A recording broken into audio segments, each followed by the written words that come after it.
ቤተልሔም እንዴት ዋልሽ? በአጠቃላይ የተነሱ ጉዳዮች ምንድናቸው የሚለውን ብታደርሽ።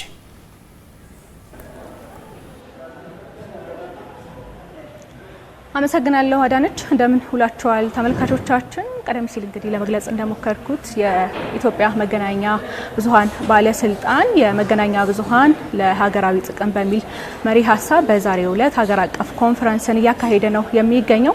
የዚህ ኮንፈረንስ ዋነኛ ዓላማው የተለያዩ በሀገሪቷ ውስጥ የሚገኙ የመገናኛ ብዙሃን የኢትዮጵያን ብሔራዊ ጥቅም ባስጠበቀ መልኩ እንዴት ባለ መልኩ መጓዝ ይጠበቅባቸዋል፣ እስከዛሬስ በመጡባቸው ሂደቶች ውስጥ በዚህ ረገድ ምን ስራዎችን ሰርተዋል፣ እንዲሁም ደግሞ በዚህ ሁኔታ ውስጥ ያጋጠሟቸው ችግሮችና መፍትሄዎች ውስጥ ምንድናቸው በሚሉት ዙሪያ ከባለድርሻ አካላት ጋር ውይይት ያደረገበት መድረክ ነበር። በዚህ መድረክ ላይ እንግዲህ በርካታ እንግዶች ተገኝተዋል። በተለይም ደግሞ በመገናኛ ብዙሃኑ ዘርፍ የሚሰሩ ከተለያዩ ተቋማት የተውጣጡ የተቋማት መሪዎች፣ የተለያዩ የመንግስት የስራ ኃላፊዎች እንዲሁም ደግሞ ጋዜጠኞች ተገኝተውበታል ማለት ነው። በዚህ መድረክ ላይ ይህ መድረክ በዋነኛነት ለመነሻ የሚሆኑ ጥናታዊ ጽሁፎች ቀርበው በዛ ጥናታዊ ጽሁፍ ላይ ደግሞ የተለያዩ ውይይቶች፣ ሀሳቦችም እንዲሁ የተሰበሰቡበት መድረክ ነው። እንግዲህ በዚህ መድረክ ላይ በተለይም ደግሞ መገናኛ ብዙሃን እስከዛሬ በነበሩበት ሂደት ውስጥ የኢትዮጵያን ብሔራዊ ጥቅም በማስጠበቅ ረገድ ምን ስራዎችን ሰርተዋል፣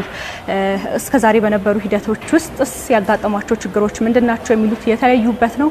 በዚህም ረገድ እንግዲህ በሀገሪቱ ከቅርብ ጊዜያት ወዲህ በስፋት የተለያዩ ሚዲያዎች ሚኒስትሪ ሚዲያዎች ከመስፋፋታቸው ጋር ተያይዞ ይህንን ስራ በስፋትና በጥልቀት እንዲሰሩ ይጠበቃል። በዚህ ረገድ እንግዲህ በርካታ ሚዲያዎች ይህንኑ ስራ እየሰሩ እንደሚገኙ ነው የተጠቆመው። አሁን በተለይ ከሶሻል ሚዲያ ጋር ተያይዞ ደግሞ እንግዲህ የሶሻል ሚዲያ መስፋፋትና ሰዎች በቀላሉ በስልኮቻቸው አማካኝነት በሶሻል ሚዲያ መረጃዎችን የሚያገኙበት ዘመን ላይ በመድረሳችን አማካኝነት ደግሞ እንግዲህ የሀሰተኛ መረጃዎችን በዛው ልክ መጨመራቸውም እንዲሁ ተገልጿል። ይህ ደግሞ እንግዲህ በተለይም ደግሞ ሀገራዊ ጥቅምን እኩል በማስጠበቅ ሂደት ውስጥ እንደ መሰናክል ሊቀመጡ የሚችሉ ጉዳዮች ስለመሆናቸው ነው የተመላከተው ማለት ነው። በዚህ መድረክ ላይ የተገኙት እንግዲህ የጠቅላይ ሚኒስትሩ የማህበራዊ ጉዳዮች አማካሪ ሚኒስቴር መዋዘ ጥበባት ዲያቆን ዳንኤል ክብረት ናቸው። እሳቸው እንግዲህ በንግግራቸው እንዳነሱት መገናኛ ብዙሃን የኢትዮጵያ ብሔራዊ ጥቅምን በማስጠበቅ ረገድ ከፍተኛ የሆነ ሚና እንዳላቸው ገልጸዋል። ሀገርን በመገንባት ሂደት ውስጥ እንግዲህ የመገናኛ ብዙሃን ትልቁን የሆነ ሚና ሊጫወቱ እንደሚገባም እንደሚጠበቅባቸውም ነው እንግዲህ ያነሱት። እንግዲህ በመደመር መንግስት ሀገራዊ ለውጡ ከመጣ በኋላ ደግሞ በዚህ ረገድ መንግስት ትኩረት አድርጎ ከሚሰራባቸው አበይት ብለው እሳቸው ካነሷቸው ጉዳዮች መካከል ብሔራዊ ጥቅም አንደኛው እንደሆነም ነው ያነሱት። ከዛ በዘለለ ደግሞ ህብረ ብሔራዊ አንድነትን ማጠናከር እንዲሁም ደግሞ የወል ትርክትን መፍጠርና ብልጽግናን ማረጋገጥ እነዚህ አራት ጉዳዮች በስፋት እየተሰራባቸው ስለመሆኑም ያነሱት። እነዚህን አራት ጉዳዮችም በሌሎች ዘንዶች በማጋባት ረገድና በዚህ ጉዳዮች ላይ በስፋት በመስራት ረገድ ደግሞ የመገናኛ ብዙሃን ከፍተኛ የሆነ ኃላፊነት እንዳለባቸው አንስተዋል። ይህንን ኃላፊነታቸውንም እንዲሁ ሊወጡ እንደሚገባም ነው ያሳሰቡት ማለት ነው። በተለይም ደግሞ የወል ትርክትን በመገንባትና ብዝሃ የጋራ የሆኑ እሴቶቻችንን በማጠናከር ረገድ የመገናኛ ብዙሃን ሊኖረው የሚገባው ሚና ከፍተኛ ስለመሆኑም ነው እንዲሁ ያነሱት። መገናኛ ብዙሃን ለሀገረ መንግስት ግንባታ የሚኖራቸውንም ሚና በዚህ መድረክ ላይ የተነሳ ነው።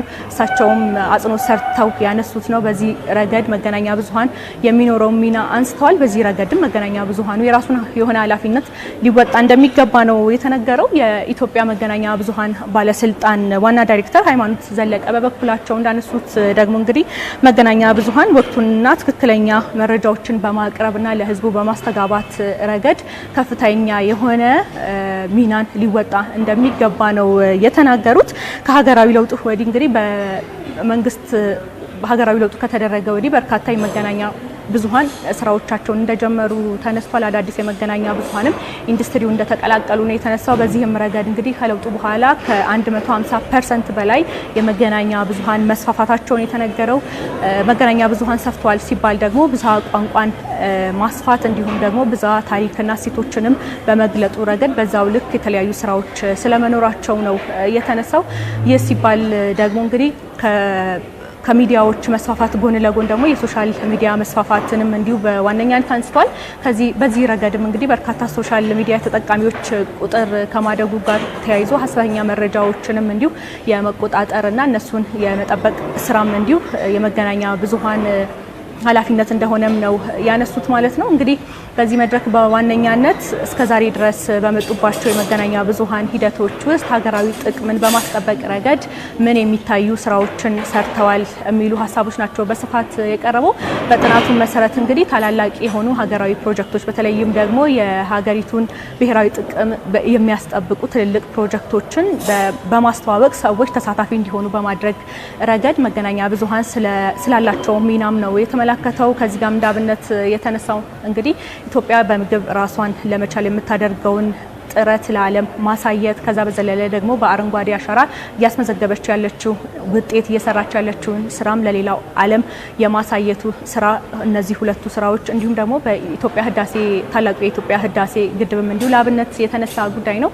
በህዳሴ ግድብ መላው ኢትዮጵያውያን የሰራው ትልቅ ግድብ እንደሆነ ይታወቃል። ይህንንም ለዓለም በማሳወቅ ረገድ የመገናኛ ብዙሃን የተጫወቱትን ሚና ለአብነት ተገልጿል። በእንደዚህ ባሉ ትልልቅ ሀገራዊ ፕሮጀክቶች ላይ እነሱን ለዓለም በማሳወቅ ረገድ የኢትዮጵያ መገናኛ ብዙሃን እያደረጉ ስላሉት ጥረቶችና እየሰሩ ስላሉ ስራዎች በስፋት የተዳሰሰበት ነው። ይህ ሲሆን ደግሞ እንግዲህ የተለያዩ እክሎች አይገጥሙም ማለት አይደለም። ይህ ሲሆን የሚገጥሙ እክሎችም በዚህ በጥናት ተለይተው መፍትሄ የሚሆኑ ሀሳቦች የተገለጹበት ነው። ከዚህ ጋር ተያይዞ የተለያዩ እና በርከት ያሉ ሀሳቦች የተነሱበት መድረክ ነበር። ቀደም ሲል እንዳልኩት እንግዲህ በርካታ ባለስልጣኑ ባዘጋጀው በዚህ መድረክ ላይ በተለያዩ ተቋማትን የሚዲያ ተቋማትን የሚመሩ የስራ ኃላፊዎችና የመንግስት የስራ ኃላፊዎች ተገኝተውበታል። ያስኩት መረጃ ይሄንን ይመስላል። አዳነች መልካም። ባልደረባችን ቤተልሔም መኳንንት በቀጥታ ገብተሽ ላደረሽን መረጃ አመሰግናለሁ። መልካም ቀን ይሆንልሽ።